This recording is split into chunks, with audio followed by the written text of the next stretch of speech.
All right, so this is your continuation of the notes on Chapter 3. In last class, we talked about geography, we talked about religion, talked a little bit about their social hierarchy, which is called what? Caste system. And so just as a quick recap, who's at the top of the caste system? The priest. Who's at the bottom? Oh, trick question. It's not the untouchables. The laborers and the slaves. Why are the untouchables not the bottom of the caste system? Because they're outside. Remember, they are outcast. Outside of the caste system. You would have to probably ask Mr. Owens to make sure, since he teaches etymology, but I would not be surprised if that was one of the origins.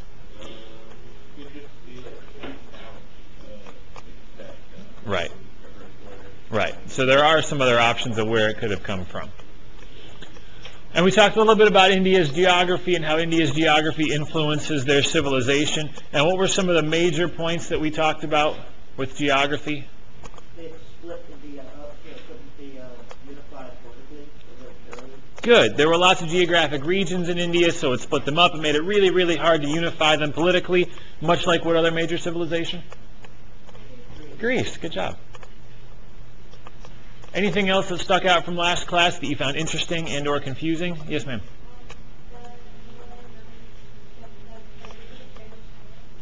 Good. The Himalayan mountains protected them as well as cutting them off from who otherwise would have been their closest neighbor, which is China. What else?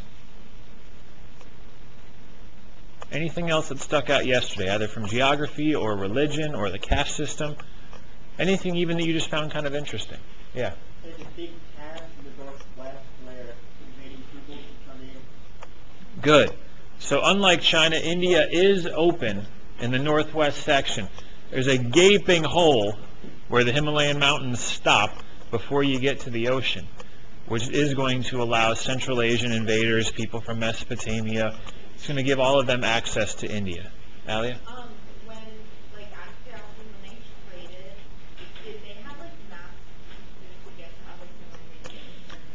That's a good question, and the answer is going to depend on when we're talking about.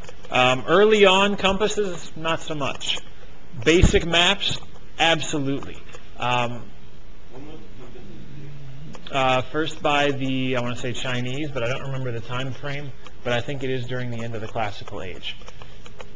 But maps have long been a feature of human navigation, whether it's on the road, or on the sea, or whatever. And you guys have probably done this too. I mean, you've scratched out a map of how you get, like you're helping one of the freshmen. Like, how do I get to my PE class? And you're like, here, let me show you. You start pointing, like, wait, I don't get it. See, like, you sketch out a quick map of the school. You know, here's you, there's where you need to go. You go here, you turn right, you're there. All right, that's a map. Is it colorful? Does it show topography? Does it have, like, the various elevation levels of the school? No. But it's a simple method of guidance. So in that sense, maps have existed pretty much since humans could draw. Anything else from last class? Anything you still have questions about that you're unsure of? Sahil?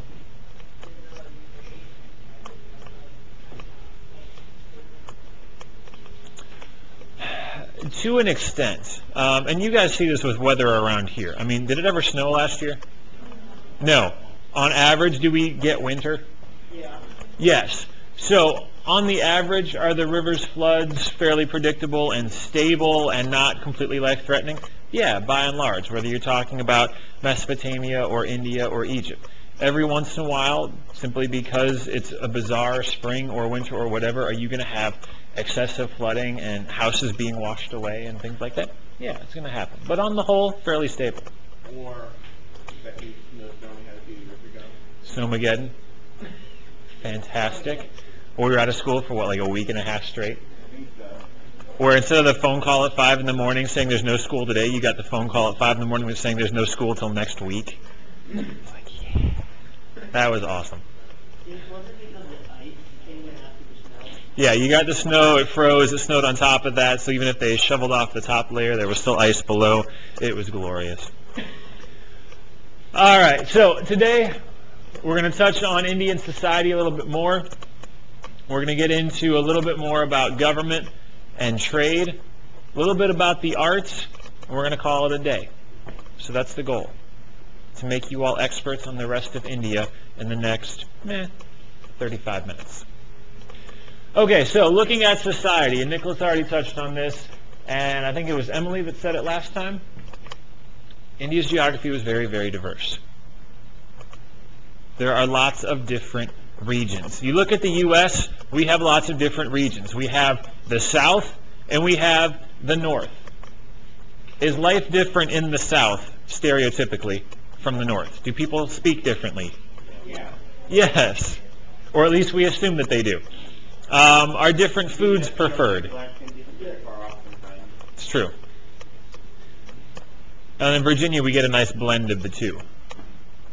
You find some people here who throw out y'all every other word, and you got some people that never say it in their lifetime. Hey, y'all. Exactly. Do people eat different foods in the South versus the North? Y'all. Yeah. Are different clothes preferred? Warmer clothes versus shorts all the time because it's always, 70 or warmer in Florida. Is architecture different in the North versus the South? Yeah. Yeah. You look at people's houses in the South, especially in Florida, and they have these nice patioed, outdoor rooms. I mean, they've got like open walls. It's just open archways. There's no windows. And you go down there and you're like, wouldn't you freeze in the winter? They're like, we don't get winter. It gets a little chilly sometimes. It drops down to 65 and we got to put on a coat. But, by and large, it's not too bad. So their houses are built differently. They can have these open, breezy structures. If you had that here, you would freeze your butt off in the winter. Yes, James?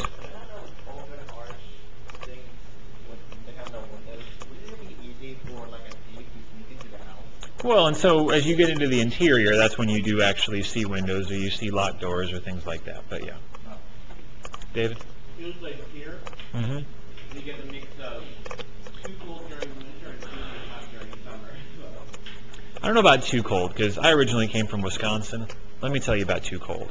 -50, that's too cold.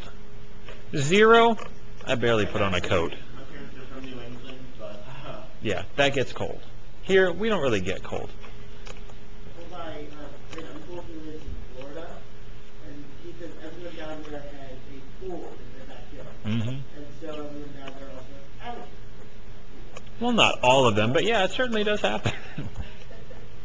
All right, so that's what happens in India. They have so many diverse regions that it makes it really hard to come up with a single form of government because people want and need different things. The people on the coastal areas, what do most of them do for a job? They fish. Do they care at all about farming? No. Right. But then you got the people on kind of the flatlands who are the farmers.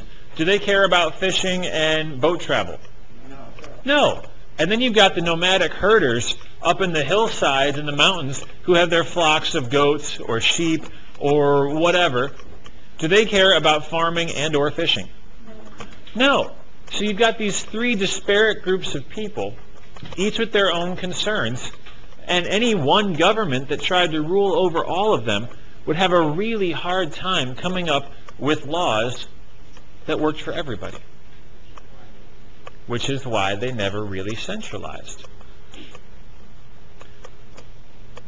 Now, we also talked about because of their geography, there is a small avenue in northwest India where people can come in and out fairly freely without worrying about major geographic barriers.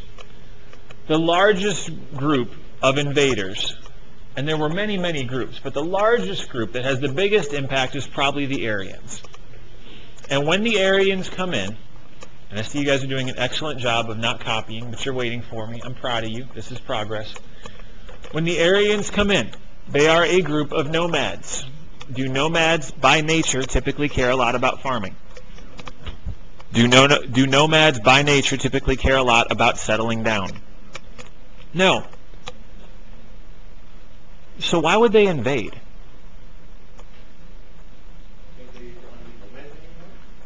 Maybe because they didn't want to be nomads anymore. Yeah. Agricultural India has a whole lot more food to offer. And again, think back to the beginning of the year when we talked about hunter-gatherers versus farmers. Maybe farming is more work than hunting and gathering. Maybe it's not. But which one's more work? Being a nomad or eating somebody else's food? Eating somebody else's food is a whole lot easier than either option. And so that's going to be the draw for nomadic invaders, regardless of where we're talking about, whether it's India or China or Mesopotamia. Nomads are the outsiders, and they're kind of looking in the window like, you know, picture a frosty winter day. And you got the people in the house with a fireplace going, and they're all comfy and cozy. And then you got the guy that's outside freezing, and he's looking in the window like, oh, can I come in? That looks so nice in there. That's the Aryans. The Aryans are looking into India, and they're going, God, those guys they're rich. They have all these resources. They have all this food. Look at those buildings. They have buildings. I have a tent. How great would it be to go in there and take all that? Look at us. We're so tough. We spend all our time walking and fighting and hurting animals and killing animals, and we could destroy them. It's not even close. It's like the varsity team playing the 6th grade team. Why wouldn't we go in there and just take their stuff? This is fantastic. Yes, sir. Yeah, pretty much. You know, it's like you guys, you know, you ever drive down Georgetown Pike? Exactly. You ever drive down Georgetown Pike heading to D.C.? You see all those massive houses on both sides of the road? And you hope the driver's not doing this, but when you're in the passenger seat, you're just like, oh, look at that, look at that, look at that. No, you keep your eyes on the road. Oh, look at that. Oh, there's several on that road, yeah. But I mean, you drive past those houses. There was a few roads that like connected to each other that Yeah. had these huge houses in some parts. I forget what it was called, but now I don't feel like that much anymore. Right. But you drive past those places, you look at that, you're like, oh, I would love to have that. But because you have morals, and because there are national laws that would punish you for doing something like this, you don't just walk into the house and take it. But imagine if you could. You wouldn't be here right now. You'd be waging war on Georgetown Pike trying to secure a better house. That's the Aryans. There's no law stopping them. They're the stronger group. Why wouldn't you go take it? Yes, sir. Wouldn't that also be like if we went down that road to, it goes to Great Falls and leads to Beltway where they have those houses, like, clearly one looks like a mini version of the White House. Yep. So it'll be like that. You can have that one. That's fine. Yeah. No problem. And so when the Aryans come in, they do a few things. They encourage this male-dominant society that's already going on, because Aryan society was male-dominant. They bring in a diverse interpretation of the gods, because they were already polytheistic. And so this is where you see Hinduism begin to branch out with all those avatars, all those aspects of God. And they also bring in the caste system, because as the invader, once you invade, do you want to have to ever work? No. So you want to create a system that says, look, I came in, I invaded you, I won, I'm the winner, you're the loser, ha-ha. You're now going to work for me for the rest of your life. So we're going to build a hierarchy. And I'm going to put myself at the top because I won. I'm going to put you at the bottom because you lost. And now you have to do all my work. It's like you with your siblings. I'm an older brother, I have a younger brother. I beat him up. I'm bigger, he has to do what I tell him to do. And we're going to maintain this system because I don't want to have to do stuff. Yes, sir. So were the warriors above the priests at the start because the warriors were the ones that actually took control of it? Exactly. The warriors are at the top at the start because they're the ones that actually take control. Once things settle down, then the priests are able to slowly work their way back up because they say, look, who knows what God wants better, the priest or the warrior? That's what I thought, the priest. So now the warrior, you go away and chop something up. We'll run the show now. All right, and they also bring in and then ultimately develop a written language known as Sanskrit, which is no longer used today, but provides the foundation for Indian culture. Anybody know what that symbol is? It's not the it's the Om. You guys ever see like those old kung fu movies where they go into a Buddhist temple and all the monks are sitting there in their orange robes and the shaved heads and they're sitting on the floor in the lotus position, their hands out to the side. And what are they all doing? Om, om. That's that sound. Probably eating the air. Right. Gobbling it up. This is Sanskrit for the sacred sound of the Hindu faith. It also looks like a 3-0 score, which is about how much the Aryans won by. 3-0. It's a shutout. Think soccer. That makes it sound more impressive. All right. We good so far? Yes? Yes? Going once? Going twice? Okay. We touched on the caste system last time. Different levels of the hierarchy. And what's the justification for the levels? Where did the idea come from? Comes from God. And who is God in the Hindu faith? Brahman. So from Brahman's head come the priests, they're at the top. From Brahman's shoulders and arms come the warriors, they're the might of the empire. From the legs and the feet come the merchants, the farmers, and ultimately the laborers and the slaves. They're the ones that support the rest of the trunk. They do all the dirty work. Where are the untouchables? Outside of it. All right. Politics. And when we say politics, what are we talking about? Their form of government. How government functions, how it's organized, maybe how it was created, maybe how it fell apart. All of those things are going to fall into the category of politics. And so the very first thing we find out is that in India, government is not anywhere near stable. How come? Lots of invasions and, Sahil? Right, geographic separation. It's too hard to unify even in times of peace, and there's very few times of peace. So between the invasions and the geography, it's just hard to unify. And so what we find in India is that there are a number, over a dozen different states. So picture the United States without a federal government. So Virginia is its own kingdom, basically. And then there's the Kingdom of Maryland, and the Kingdom of North Carolina, and the Kingdom of West Virginia. And each one of these is a separate entity with their own currency, their own laws, and you cross the border from one to the next, and it's like you're in a whole new country. Yes, sir? Is that what existed in the Articles of Confederation? Yeah, that was kind of what colonial society was like at first. Every state had different policies, different laws, and different currencies. And that was one of the early struggles of the early United States. Except it was still trying to be a democracy, right? Well, democracy doesn't mean unified. I know, I mean like democracy, I think they still try that. Well, there were some people that wanted a united democracy, and there were some people that wanted a confederate democracy. So whether it's, you know, voice of the people in a small group, yeah. Like, it wasn't like monarchy or anything like that. Right. The general consensus was they wanted democracy. There were some people that wanted to make George Washington a king, but George Washington said no.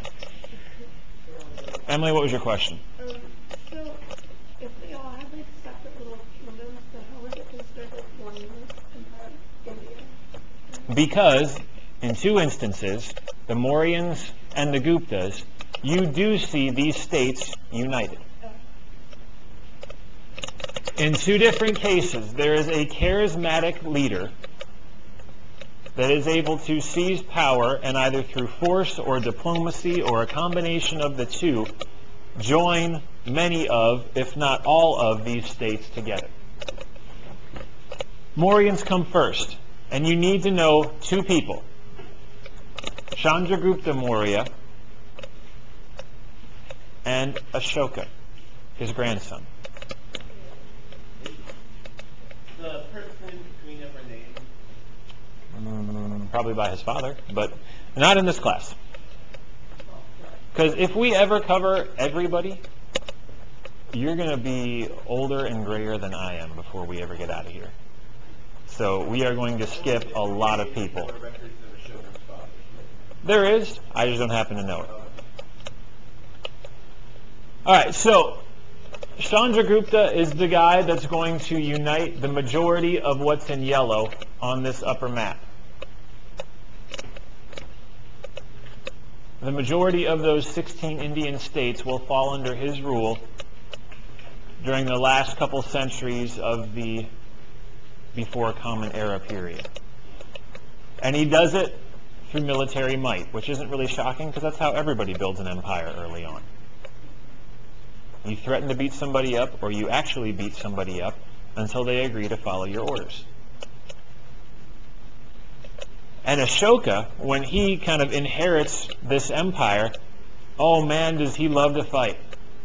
Oh, his early life, his teenage years, and his 20s, he is just a bloodthirsty machine. I mean, battle after battle, war after war, and he is gleefully involved every step of the way, killing people himself on the battlefield. And then he has what we generally refer to as a midlife crisis, where he has this complete change of mind, discovers a soft, tender-hearted, kitten-loving side, and decides to dedicate the remainder of his life to peace. Adopts Buddhism, and then goes on to spread Buddhism throughout his empire. And not too long after that, he dies, and the empire crumbles, because what's India's default setting? Regional control. So, years pass. We have another invasion by the Kushans. Wow, that's the first time in 6 years that I said cushions and nobody laughed. I'm like, like the couch? I got invaded by couches? Good job, guys. That's maturity. Well done. All right, so there's a Kushan invasion. Still nothing. Nice. And so because of this outside invasion, the empire fragments, and it goes back to those regional states. It becomes every man for himself at that point. Each region becomes focused on self-defense. And if these Kushans are invading, then I'm glad it's your kingdom and not mine, and good luck to you. Now we had a couple chuckles. All right. I was beginning to worry. And so this causes an extended period of regional control, because once you go back to regional control, it's too hard to unify again. Until you get to the Guptas. 500 years after Ashoka, India is going to try it again. Now, interestingly enough, with the Guptas, there is no single great charismatic leader. There's no Chandragupta to get the wheels turning. There's no Ashoka to unify people under a belief system and or just scare the crap out of them with his early bloodthirstiness. The Guptas instead do it with diplomacy. There's no one team captain that everybody's like, yeah, we're going to follow him. Instead, it's just a bunch of good managers. People that stay in the background half the time, nobody probably knew their name. That seems even more impressive than just a single leader. It is. It is. But you see, in the end, it's about the same duration, little over 200 years, that the Gupta Empire lasts. Now, if you compare the maps, who controls more? Right, the Mauryan is more extensive than the Gupta. But the Gupta was far more stable because they're not conquering primarily through war. They're gaining their control primarily through alliances and intermarriage. So the rulers marry off their daughters to regional monarchs in exchange for their loyalty. Or they allow the daughters of regional monarchs to marry their sons in exchange for loyalty. They're going to re-promote Hinduism as a means of control and as a way of justifying their authority.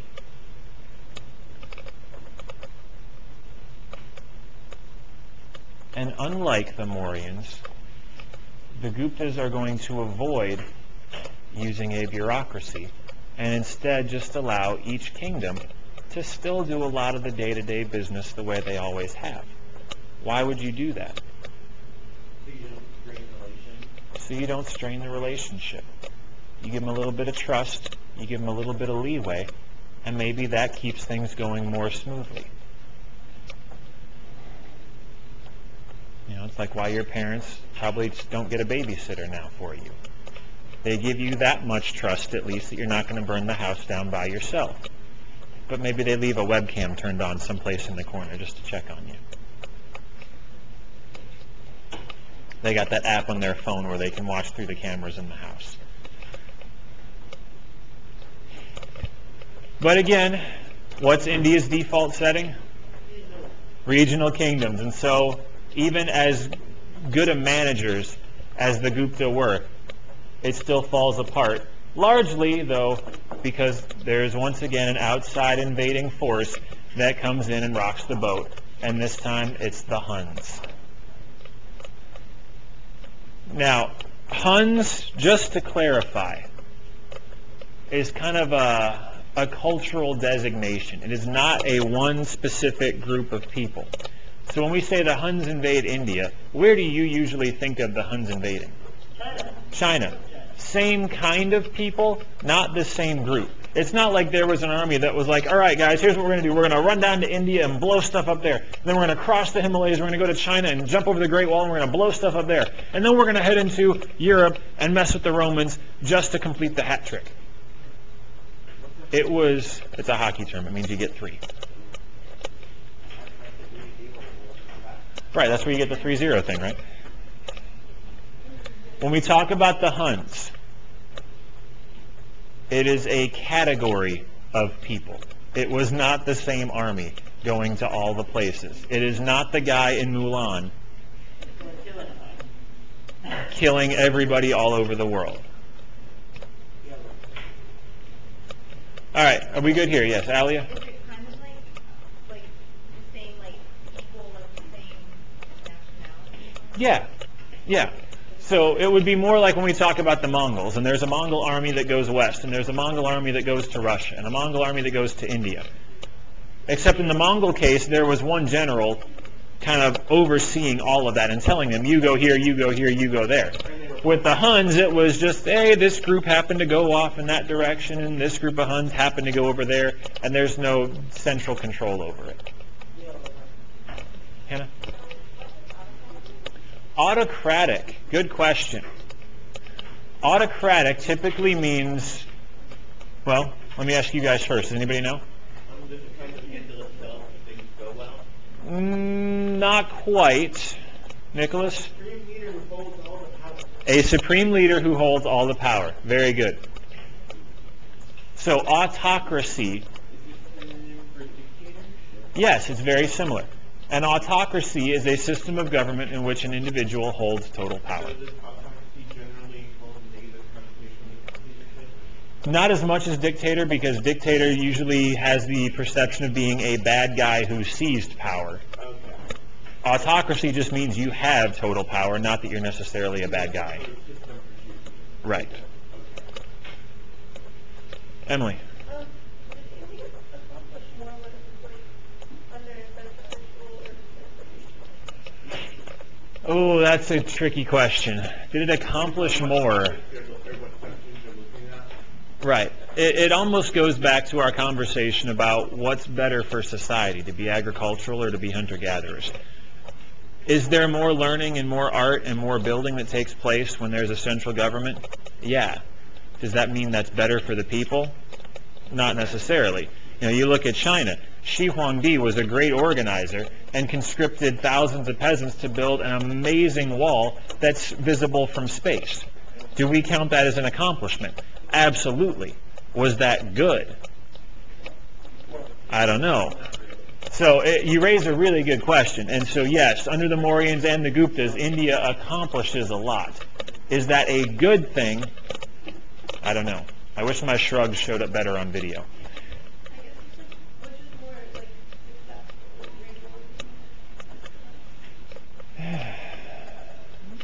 There again, it depends. If we're looking at Indian civilization as a whole, it's more successful when it's centralized. But were there some kingdoms that got far ahead of others and were better off without the central control? Yeah, there were some kingdoms that were better off when the Mauryans and Guptas weren't around. They ran better as a small group. Think of like the holidays. If you have a really big family and you all get together for a holiday, does your family of 4 function more smoothly than when the entire extended family of 50 gets together? Yeah. But when you get all 50 together, are there some really cool moments that would never happen otherwise? Yeah. So it's always kind of a give and a take. All right. Oh, look, nothing on the economy. What are we going to do? They're like, I don't know, you're the teacher. Yes, this is your homework. You get to have some practice on just small sections. So I'm going to turn you loose on the economy. I was hoping to get a cart of books in here so we could just do it now, but books have not been delivered yet, so what you going to do? So, that's going to take you 10 minutes when you get home tonight, because the sections in your textbook are clearly labeled, and there's a section on India's economy, so it's not going to take you very long. What kinds of things should you look for? Nicholas?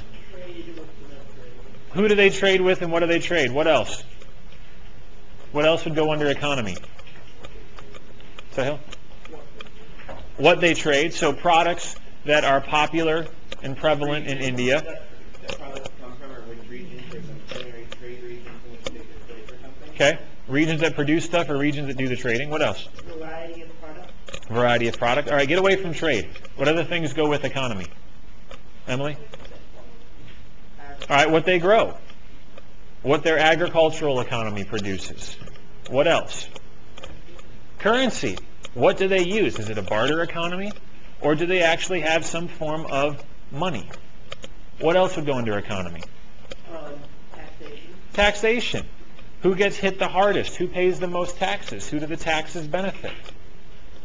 All right, so those are all things, categories of information you might be looking for.